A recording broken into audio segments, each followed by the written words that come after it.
What a liberation to realize that the voice in my head is not what I am. Sound familiar? But then who am I? I am the one who sees this. I am the one who was there before the thought. I am the presence in which thought, emotion, or perception occurs.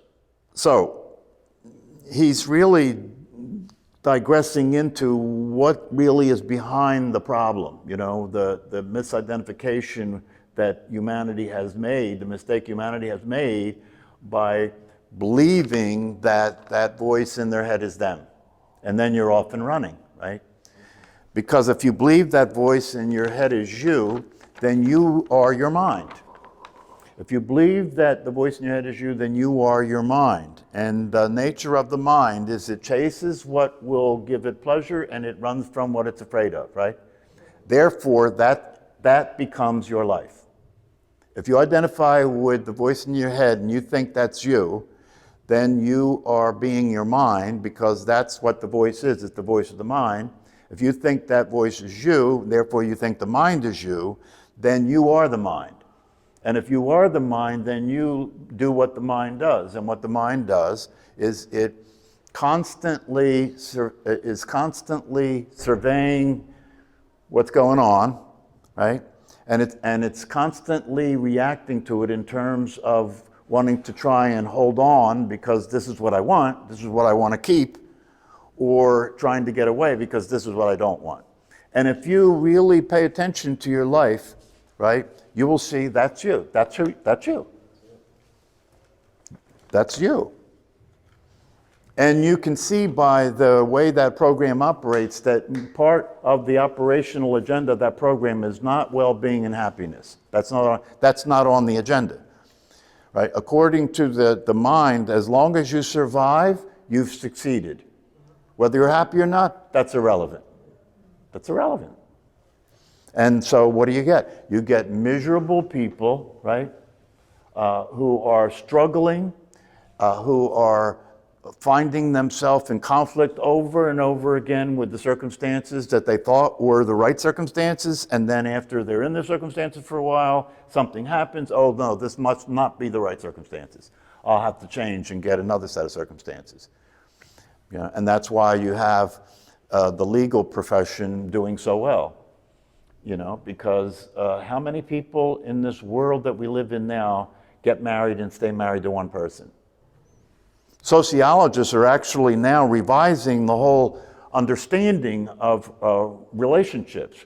And they're saying, given the speed of change that we're living with right now, to expect to stay with one person for 70, 80, 90, 100 years is no longer realistic.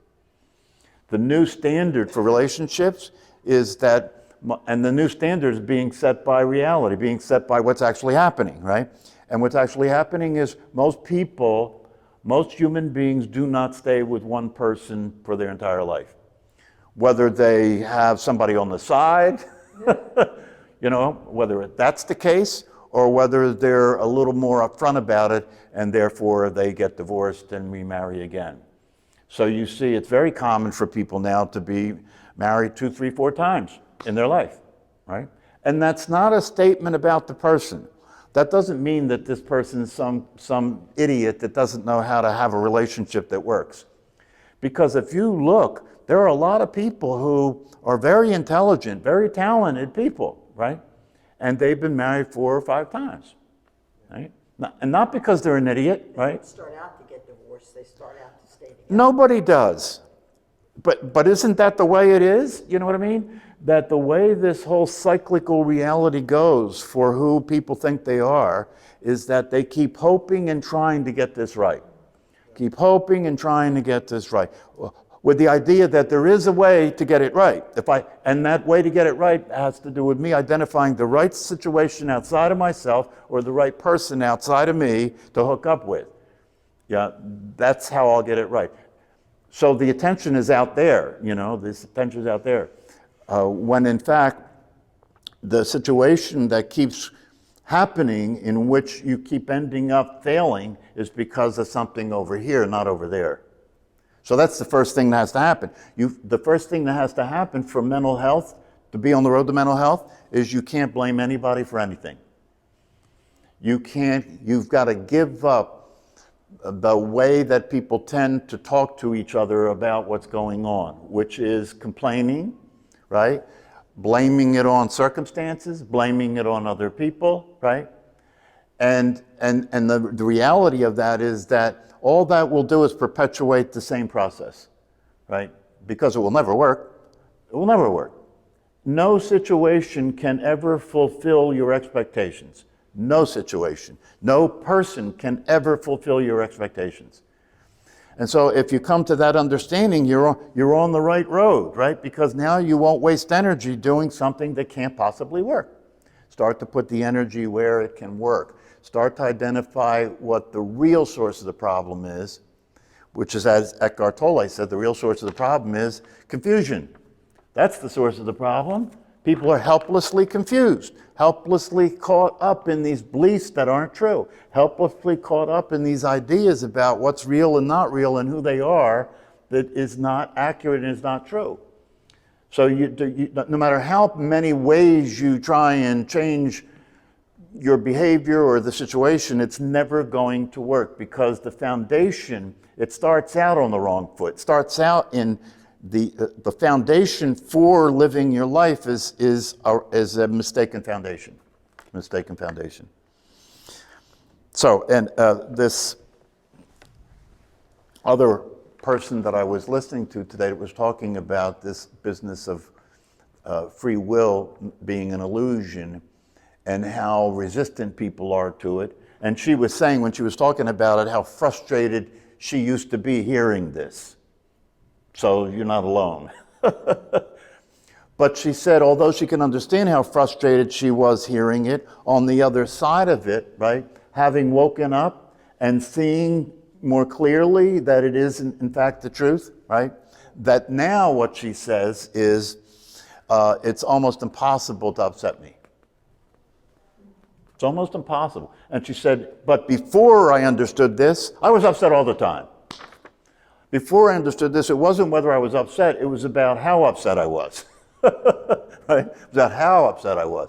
Because you could sit here right now and say that, you know, you're fine, you're not upset, right? But if we start looking into details, you're upset. You're upset. Because it's just like I say, you wake up in the morning, right? And one of the reasons this is the case is because fortunately the system works in such a way to repress a lot of stuff. So if it was in your face, you'd just go nuts. Right?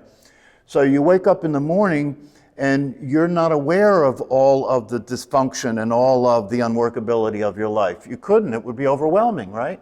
But there is this concern, isn't there? There's this concern that's always there. There's always there. And if you look at the details of the concern, it'll start to show up as you're worried. What are you worried about? You're worried about what's going to happen. You're worried about how much money you have. You're worried about your relationship. You're worried about the past. You're worried about your health. Right? You're worried about all these things, you know, that continually stimulate a sense of concern about life. So you can never really relax. You know, you can never really relax.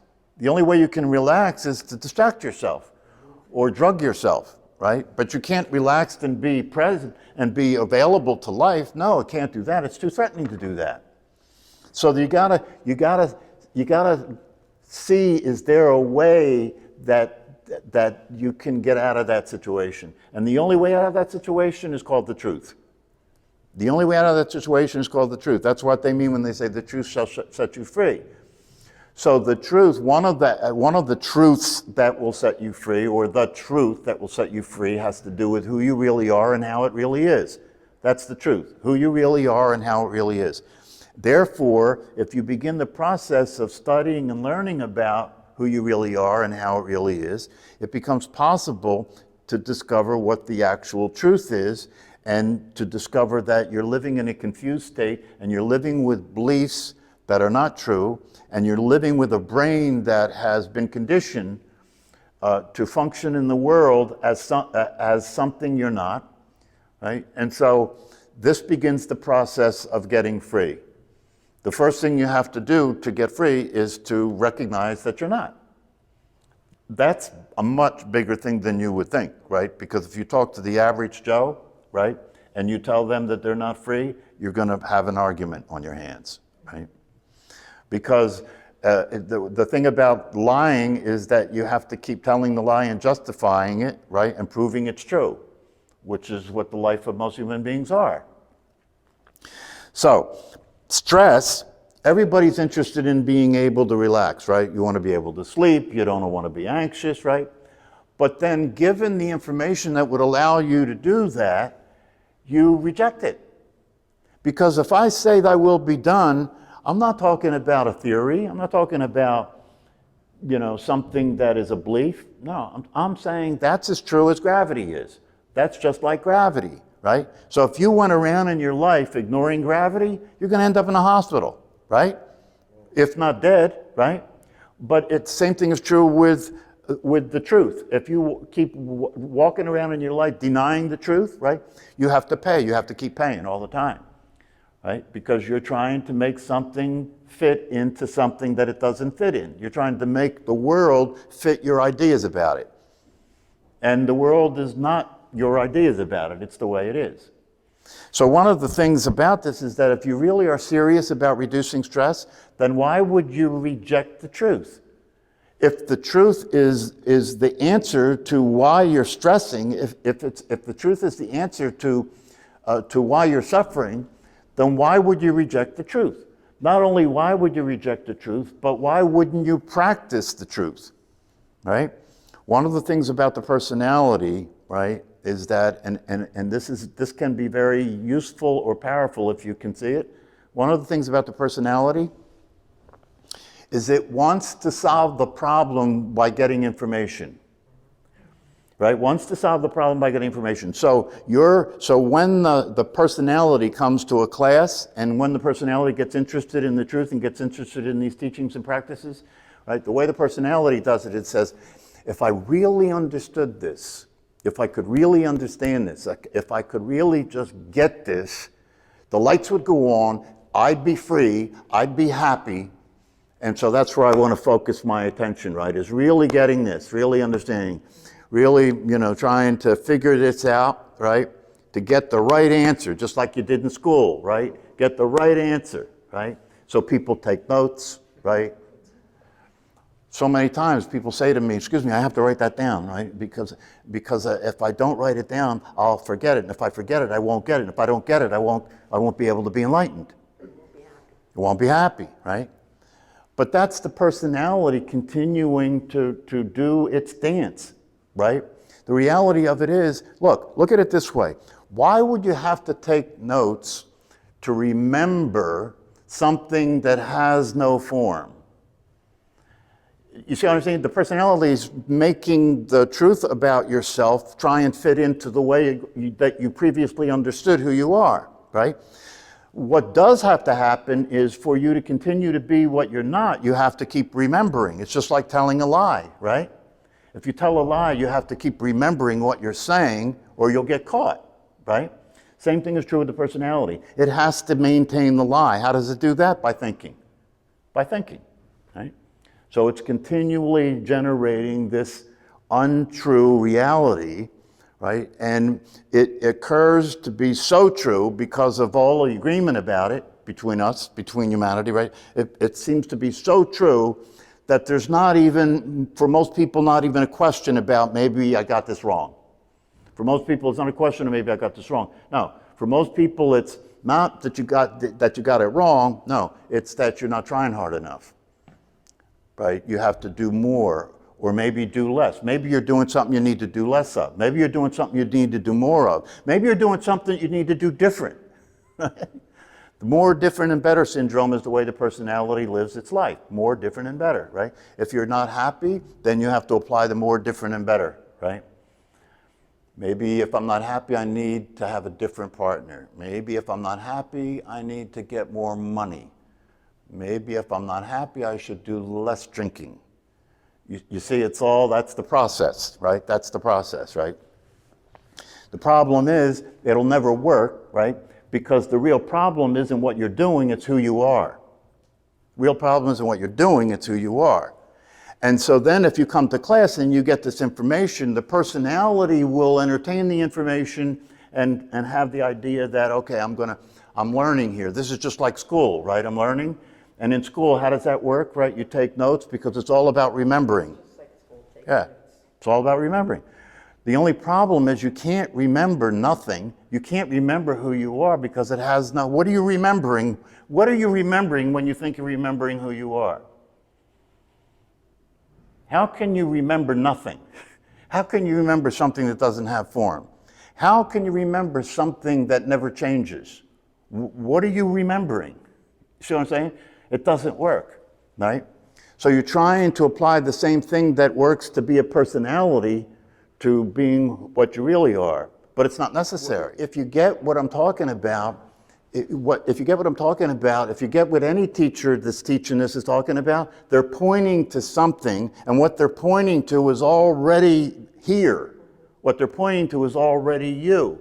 There's nothing necessary to remember to be yourself, unless you're practicing not being yourself, and then there's a lot to remember. You see what I'm saying? So one of the keys to this work, right, is that the energy that you put into reading and listening to talks or watching videos, right?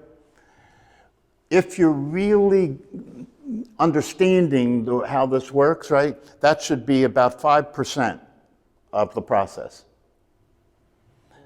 The other 95% is what people don't do, and then they complain that this isn't making any difference. And the other 95% is called practice. Practice. If you really understand this, you wake up in the morning and you understand today you're either going to practice being awake or being asleep. Which one do you want to practice? Because when you don't practice being awake, you are practicing being asleep. This is brain science. That's what Richie Davidson was trying to get across. You're unwittingly practicing all the time. So you think, oh, you're just practicing some of the time. No, whenever you're not practicing being awake, you're practicing being asleep. Therefore, you have to make practice the life you're living is the life of practice, right? And if you're living the life of practice, then everything that occurs in your life presents you with the opportunity to recognize who you are. Everything that occurs in your life presents you with the opportunity to recognize who you are and to recognize what's actually happening. And the teachers and the teaching say, this is what it is. This is what it is. And if you see what it is, you don't have to remember it. If you see who you are, you don't have to remember who you are. You have to practice being that, and that will handle remembering who you are. You know, when a little kid in the beginning leaves home and they're afraid that they're going to forget where their house is, right? What happens? Well, for a while they have to go back and forth between the house and other places, right? Practicing, understanding that they know where the house is until that's not necessary anymore. So if you get what I'm saying here, then what you need to do is you need to start to pay attention to whether your life is a practice, right? Or you're just thinking that if you learn enough and understand enough, it'll change by itself. That's not going to happen. And so you see that, I see that a lot with the students of these practices and these teachings, right? You know, that they say, I understand what you're saying. Why isn't it making a difference? I understand what you're saying. I get it. Why isn't it making a difference, right? Because you're not practicing what I'm talking about. So understanding in that sense, one of my teachers used to say, understanding is a booby prize, right? Because it's not going to get you anywhere. It's nice. It might go well in parties, right? But it's not going to make your life a life worth living. It's not going to make your life an exciting adventure. It's going to make your life more frustrating than it ever was, right? Because now you figure, how could it not be working? I found people who are telling me the truth. I found people who are telling me practice meditation, and they say this will allow you to wake up and see things as they really are and be able to experience being naturally happy, the natural state. But it ain't like that, you know. It's something that the recognition, as I have said here before, the recognition is essential, right? Because otherwise it's just a belief, and a belief ain't going to carry you very far, right? But if it's an actual recognition, if it's an actual direct experience of the truth, the value and the benefit of that is that then gives you the motivation to practice. But that in and of itself is not going to change your life. That's why you have these spiritual leaders, right, who can speak profound things, can write profound books, right? But they're still living an asshole's life. They're still very susceptible to lust. They're still very susceptible to greed, right? Because they made the mistake of thinking because you know the truth, you're living as if you're living the truth. There's a difference between knowing the truth and living the truth. And maybe the worst hell to live in is knowing the truth and suffering, living a life that's not consistent with that. That's worse than not knowing anything, right? So be careful what careful what you ask for, right? Because once you swallow this, you can't cough it up. You can't get out. Once you get this, if you really get this, once you get this, it's just a matter of, are you going to make it easy or hard now, right? Once you get this, you can make it hard by resisting it, by arguing about it, by believing the voice in your head about it, right? Because the voice in your head is not going to get this. The voice in your head can't get this. So, 95% of this is practice. That's why I say, if you really get this, you wake up in the morning and the first thing that you ask yourself is am I practicing or not? Soon as awareness happens when you wake up in the morning, right? If you really get this, the first thing that should occur to you is, am I practicing or not? And then you're on to something, because then you start to pay attention to whether you're practicing or not. And then you start to pay attention in such a way that you understand that when things get difficult, that's an opportunity to practice. It may even be the way that the universe is poking you, you see, to practice. Even the body, what if the case is that the stress that you're experiencing, right, the stress the body's experiencing, is the body's way of trying to tell you something, right? Maybe the stress that the body's experiences is the body sensing that it's out of alignment with reality, right? It's out of alignment with reality. It's trying to get your attention. Just like pain tries to get your attention because something's wrong physically, right? Stress tries to get your attention because something's wrong psychologically. And if you don't get the message, right? If you don't hear it, if you don't realize that your body's trying to get you to get aligned with the way things really are, then you're just going to keep paying the price and you're going to die early. That's the way it goes, right? So if you do get it and you do understand it, then you will take this seriously and understand, don't keep complaining about the condition that you're in, start practicing being different. And then you might realize you're not in that condition anymore. See, this whole thing about stress, remember I was talking about stress as it relates to accepting the absence of free will, the accepting thy will be done, right? So you could say that the body's trying to tell you to accept thy will be done. Right? Because the people who do, they say, you have to work hard to get me upset. So if you want to live longer, if you want to be able to relax, right, you have to get with the program. And you have to deal with the idea that thy will be done, the resistance you have to the truth, which is that you have no free will and that everything is predetermined. The resistance you have to that is the last stand of the personality. It's the last stand of the personality. If you didn't resist it, even if you couldn't see it clearly, right, because it was so inconsistent with what you thought was the case, right, but you started to practice recognizing it and you did accept it as the truth, right, then the stress has to start to be reduced. Because when things happen that would normally stress you out, if you're practicing thy will be done, you would say, oh, Even something as horrible, who was talking about it this way? Oh, it was, of course, Ramesh Balsekar. He said he read in the paper that this woman's husband and children were in a car that got bombed and they were murdered. And when she gave a statement to the press, she said God's will was for them to live as long as they did, and God's will was for this to happen. And Balsekar said that brought him to tears.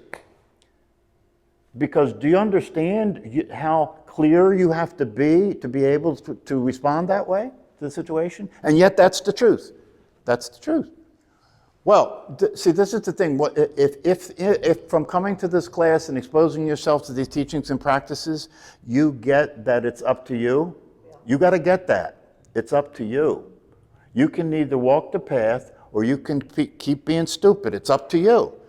And it's not up to me, right? See, one of the things the personality will do is it will try and find fault outside of itself, right? Therefore, I've been coming to your class and I understand what you're saying, right? But it's not working. Well, obviously you're not practicing. It's that simple. Because if you practice, it works. There's no question about it. Even the times in your life where you applied this in specific situations, right? You'll find out that it worked. So if it worked, why not do it all the time? Well, the reason why not do it all the time is because you're so easily distracted and identified with the voice in your head. And once that happens, right, you're back in the story. You're back in the personality. You're back in the illusion. You're back in the dream, right? And so you continue to be a hungry ghost. That's what you continue to be. Why a ghost? Because you're not real. You're not authentic. Why hungry? Because you'll never be satisfied.